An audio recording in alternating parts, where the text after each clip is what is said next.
आइए हमारे साथ एक बेहद खास मेहमान कार्यक्रम में हो रही हैं शामिल कोटक ऑल्टरनेट एसेट मैनेजर्स की सीईओ इन्वेस्टमेंट और स्ट्रेटजी लक्ष्मी अय्यर जी।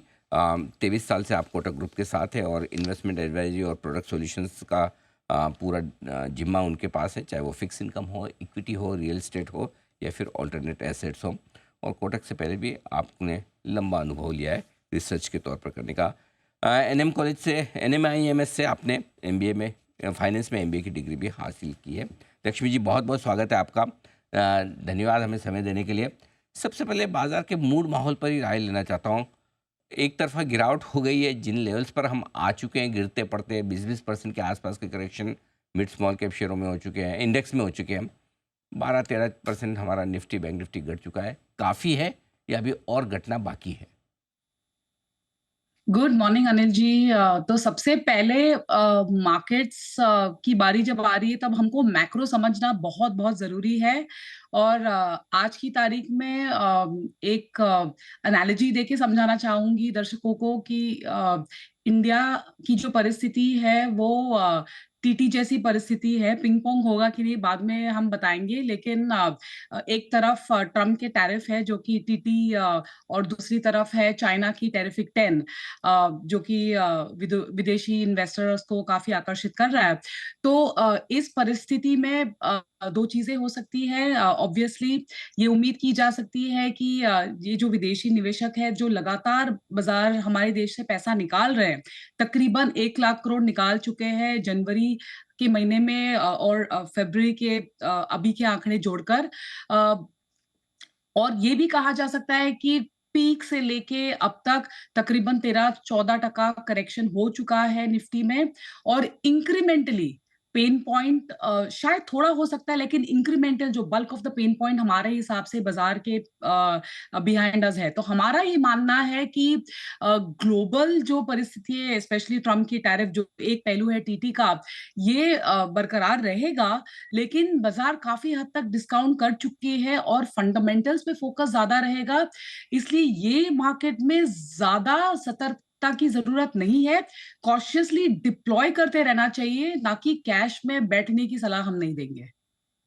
देखिए, पैसा लगाने का वक्त है बजाय इसके कि आप कैश में बैठ रहे हैं। ये इंटरेस्टिंग रहा है। और पैसा लगाने का फिर कहाँ मौका ज़्यादा दिखता है? लार्ज कैप्स में लगाएं सेफ्टी के लिहाज से या मिड स्मॉल कैप में पैसे ज़्यादा बनेंगे? अगेन अगर डेटा अगर हम देखें तो खासकर काफी सारी कंट्रीज अपने लॉन्ग टर्म एवरेज की वैल्यूएशंस पर आ चुकी है।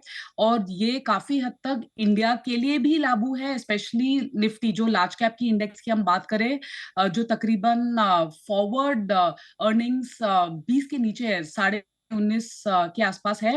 पर यही चीज अगर हम मिड कैप की तुलना करें तो तकरीबन 29 टाइम्स अभी भी है। तो वहां पे स्टॉक स्पेसिफिक खरीदारी करना ज्यादा फायदेमंद रहेगा निवेशकों को, ना कि एनमास इंडेक्स खरीदना, क्योंकि वहां पे हम थोड़ा सा और शायद करेक्शन देख सकते हैं। पूरा फ्रॉथ वहां पे निकला नहीं है, लेकिन जैसे मैंने आपको बताया stock specific and sector specific, वहां पे डेफिनेटली आप मिड कैप में भी खरीदारी कर सकते हो। बिल्कुल ठीक बात है। तो ये आपके लिए मिड कैप स्मॉल कैप से रिलेटेड रहा है भी। अब आइए, एक और बात जो मैं आपसे करना चाहता हूँ वो है डेट को लेकर, फिक्स इनकम को लेकर। कई लोगों को लगता है कि इक्विटी में रिस्क है, मार्केट ख़राब होता है तो मूड वैसे ही ख़राब हो जाता है। दूसरी तरफ लगता है कि ब्याज दरें घट रही है। तो क्या एक डेट अच्छा ऑप्शन हो सकता है? क्या रिस्क और रिवॉर्ड दोनों मिलाकर देखें तो इक्विटी और डेट कैसे देखती हैं आप? देखिए, रिस्क रिवॉर्ड में अगर ब्याज दरों की बात करें तो ऑलरेडी हमने एक रेट कट हम देख चुके हैं। अप्रैल में होगा अगला रेट कट या जून में, कहना मुश्किल है, क्योंकि जो रुपया है अभी भी हल्का सा वीक फुटिंग पर है। और आरबीआई लगातार डॉलर भी बेच रहा है कैश मार्केट में, जो कि रुपी लिक्विडिटी भी ड्रेन आउट कर रहा है। तो अगर डिमांड और सप्लाई गवर्नमेंट बॉन्ड्स की हम बात करें तो अभी भी डिमांड काफी बरकरार है। विदेशी निवेशक इक्विटी बेच रहे हैं, लेकिन डेट में थोड़ी बहुत खरीदारी अभी भी जारी है। और डोमेस्टिक इन्वेस्टर्स की भी वहां पे खरीदारी जारी है। तो 6.7 जो है 10 ईयर का बेंचमार्क, उसी के आसपास इर्द गिर्द 5-10 बेसिस पॉइंट्स में घूमता रहेगा। और जो लंबी अवधि के लिए, यानी जो 1-1.5 साल के ऊपर का पैसा लगाना चाहते हैं, वो आज की तारीख में भी डेट में खरीदारी कर सकते हैं। लेकिन एक बहुत बेहतर कैटेगरी है अनिल जी, जो म्यूचुअल फंड में पाया जाता है, जो कि जिसको हम बैलेंस एडवांटेज, और एक दूसरी कैटेगरी इक्विटी सेविंग्स। यहाँ पे डेट की मात्रा भी ठीक ठाक है और इक्विटी का प्रोपोर्शन भी बढ़ता जा रहा है। तो ये कैटेगरी मेरे हिसाब से दर्शकों के लिए या निवेशकों के लिए ज्यादा फायदेमंद रहेगा, rather than buying directly debt. और अगर डेट खरीदना है तो थोड़ा क्रेडिट फंड्स पे आप ध्यान दीजिएगा, जहां पे यील्ड थोड़ा आप ज्यादा कमा सकते हो। ये इंटरेस्टिंग है। अच्छा, एक चीज़ और जो मैं जानना चाहता हूँ, वो ये कि अर्निंग्स को लेकर बार-बार चिंताएँ थी, अब रिजल्ट सीज़न खत्म भी हो गया। आपको क्या लग रहा है, पिछले रिजल्ट सीज़न के मुकाबले में ये बेहतर था? और दूसरा, मार्च वाली तिमाही के जो नतीजे आएँगे, क्या इससे बेहतर होंगे?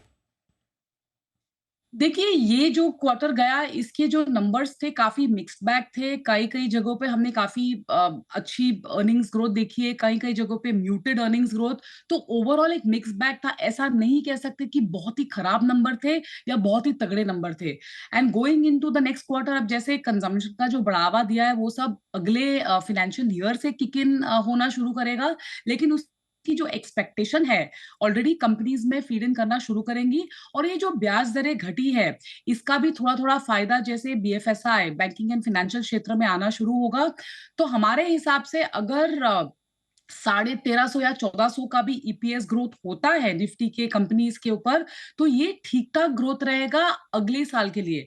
अगले साल मतलब मैं बता रही हूँ कि अब 2 महीने में हम एफवाई 2026 में पहुंच जाएंगे। तो बाजार जो है एफवाई 2027 यानी 1 ईयर फॉरवर्ड उसकी तुलना करना शुरू होगा। तो वहां के अगर नजरिए से अगर आप देखोगे, तो ये लेवल्स पे भी सौदा खरीदने लायक बनता है। बट ये ध्यान रखना बहुत जरूरी है कि थोड़ी डिसअपॉइंटमेंट हल्की सी और आ सकती है।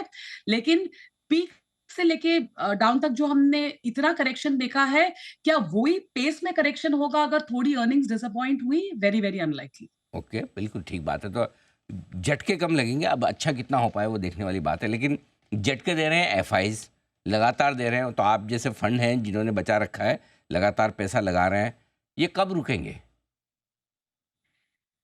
देखिए, अगर यूएस शेर है, तो मैं कहूँगी कि इंडिया तो छावा है। तो एक लेवल के बाद इनको भी ये देखना पड़ेगा कि देखो आप कितनी बिकवाली करोगे।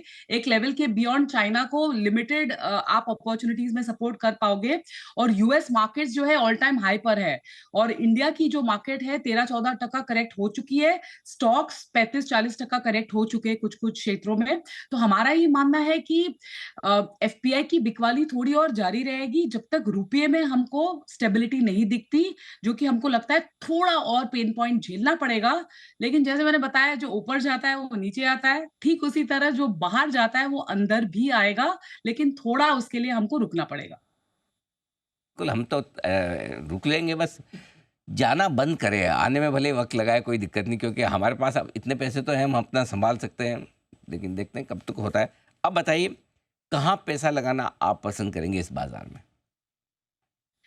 तो 2-3 थॉट्स है। एक तो जैसे मैंने आपको पिछले टाइम भी बताया था, जो बजट के द्वारा जो हमको कंजम्पशन पे बूस्ट मिला है, और जो एक्सपोर्ट ओरिएंटेड थीम्स है। हालांकि ट्रम्प टैरिफ जो इक्वल टैरिफ्स की बात कर रहे हैं, वहां पे हमें लगता है केमिकल्स या ज्वेलरी सेक्टर, वहां पे ज्यादा इम्पैक्ट पड़ेगा in terms of negative impact, जहां पे हमारे एक्सपोर्ट्स भी ज्यादा है यूएस की तरफ।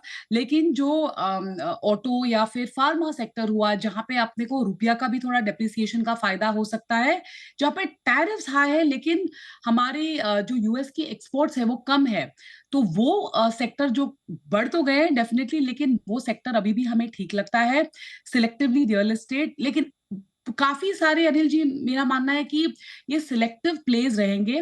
BFSI, banking and financial space में हमको एनबीएफसी ठीक लगता है, क्योंकि ब्याज दरें घटी है तो इसका फायदा उनको भी हो सकता है।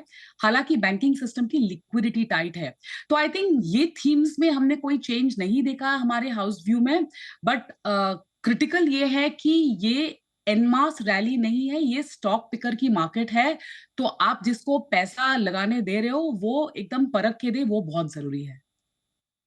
तो ये है आपके लिए स्टॉक पिकर वाली मार्केट, तो आसानी से। अच्छा, जिनको म्यूचुअल फंड में पैसा लगाना है, उनके लिए किस तरह की स्कीम सही रहेंगी?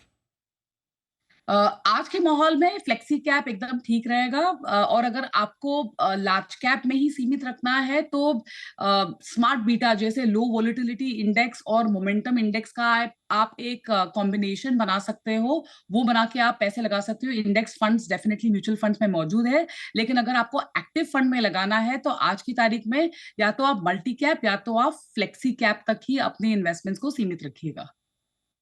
लक्ष्मी जी, बहुत बहुत धन्यवाद आपका, आपने समय दिया और विस्तार से बाजार पर और बाजार के डायरेक्शन पर अपनी राय हमारे दर्शकों के साथ सामने रखी। Thank you so much ma'am, बहुत बहुत शुक्रिया आपका।